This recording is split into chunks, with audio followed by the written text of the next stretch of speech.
Fiona Bruce. Thank you, Madam Deputy Speaker. I'd like to raise two local issues relating to my Congleton constituency today, although one does have wider implications, and one international issue. Firstly, on behalf of my constituent Oliver Niblett of the small family building business Niblett Homes Limited of Middlewich, he's written to me. He says, on behalf of my company and all small-scale property developers experiencing the same frustrations with local authority planning departments, he says that the length of time it's taking for an application to proceed through the planning system is, to use his words, almost unbearable. He says the system effectively penalises small developers. He says large building companies can better manage these delays because they have the funds to bank land and apply for permission well in advance. However, bespoke developers such as ourselves do not have that luxury and are facing a bleak future. Indeed, he says, constant delays are putting small companies out of business. Mr Niblett's company was founded by his father, and Oliver Niblett now works in it with his brother. The financial pressures on such a business, which cannot afford to invest for a long time the huge sum required even for one plot of land on which to build a house, when it can take 12 months from purchase to beginning a development, are making life extremely difficult for this family. He tells me, it's now taking a minimum of 4 months before a planning application is even assigned to a case officer for consideration. And until a planning application is assigned, that is before it's considered live, it's virtually impossible to speak to anyone at the council about an application. But then, if the case is assigned, it's then at least 6 months before permission is granted. But if you have the misfortune to submit the wrong form or make an error, you can be put to the back of the queue again and be looking at another 4 months. And then you wait for your resubmission. You're at the back of the queue. A current application has caused Mr Niblett to contact me because it wasn't even a new application. His family business bought a house with existing planning permission. But in order to make changes, modifications to that permission, they were required by the council to put in a whole new application. So key concerns he raises are: 1, delays and extensions making it impossible to plan our work schedule. 2, unnecessary bureaucracy when wanting to amend an existing application. 3, the prioritisation of larger developments who are more able to tolerate delays than smaller projects. 4, the complaints process, which only leads you into more bureaucracy.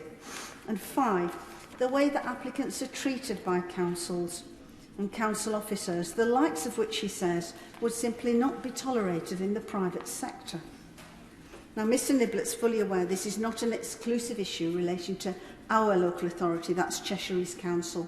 And indeed, I contacted Cheshire East. And whilst I hope that raising his case today will prompt them to ensure he receives his decision without further delay, a decision which, after some considerable delay, was actually due on the 29th of March, although he tells me as of yesterday he hasn't heard about it.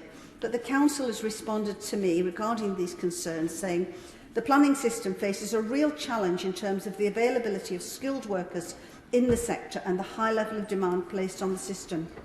That the council has not been able to turn over the same volume of applications pre-pandemic due to staffing issues and procedural changes enforced because of working from home, which I sincerely hope has now changed, and a surge of planning applications. So to conclude, they say, many professionals working in the sector say that a key to improvements nationally are to support, skill and resource the planning system. And I hope ministers will take account of this, because businesses like Niblett Homes, founded, run and worked in by people who live locally, are, it goes without saying, the lifeblood of constituencies such as mine. The second issue I wish to raise it relates to Asbury Place, Congleton, in particular Asbury Place Bridge into Congleton Park. This is a long-standing issue, but it's still unresolved, and I've been asked to raise it by resident Neil Taylor. He informs me that construction of a bridge from this relatively new development, although it's now been standing several years, into Congleton Park is opposed by the majority of residents and has been for several years now, and that the developer has offered money in lieu of the bridge to fund another project in the town, which would, they believe, provide a greater benefit to a much larger group within the wider community. That's a pedestrian crossing on Brook Street. Mr Taylor has carried out a local survey which he's asked me to speak about of the occupants at properties in the Asbury Place community, and he's calculated there are 63 properties, what he calls in scope, though one was unoccupied, so he surveyed 62. He asked how many would prefer to see the pedestrian crossing. 56 responses were received, 46 supported the crossing in lieu of the bridge, that is some 82%. 8 properties would rather still have the bridge, and 2 did not express a view. Now, Mr Taylor fully accepts that there are those who would rather have the bridge and have very strong feelings about this. And indeed, to put matters fairly on record, I have received correspondence from residents to that effect. However, Mr Taylor has asked me to point out that this has now gone on for some considerable time. He's lived there for over 7 years, and the Section 108 agreement was signed over 10 years ago.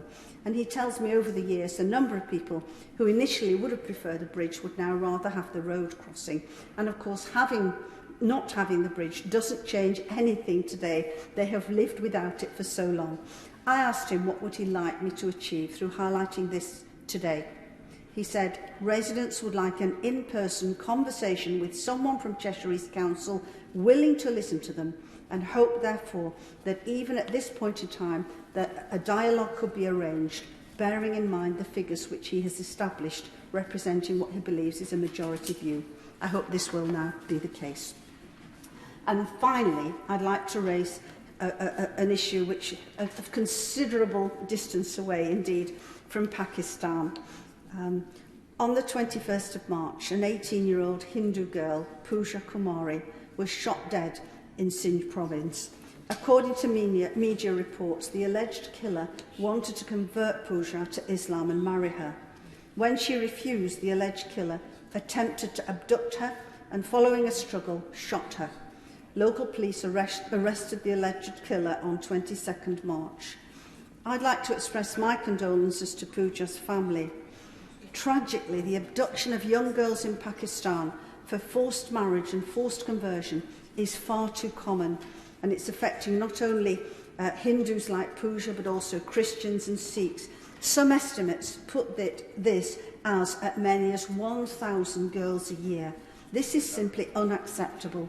We must call it out more strongly and challenge it to see change. And I hope this is one of the outcomes that comes out of the conference, which is to be held here in London in July, on freedom of religion or belief for everyone, everywhere, when we will be gathering together faith leaders and representatives, civil society activists and government ministers from countries from around the world, not only to discuss freedom of religion or belief concerns, but also, I hope, to develop practical solutions to address these concerns. And alongside the conference, we're also planning a Forb Fringe, where we hope, and this is largely being organised through the All-Party Parliamentary Group, around 100 side events will take place highlighting Forb concerns. And I must say that having worked now internationally as the Prime Minister's Special Envoy for Freedom of Religion or Belief for over a year, I'm very proud that we have an all-party parliamentary group now standing at 157 members, cross-party, the likes of which does not exist anywhere else in the world. And it's a tribute to parliamentarians here and the way that they have raised freedom of religion or belief and put it on the international agenda as they have. Thank you, Madam Deputy Speaker.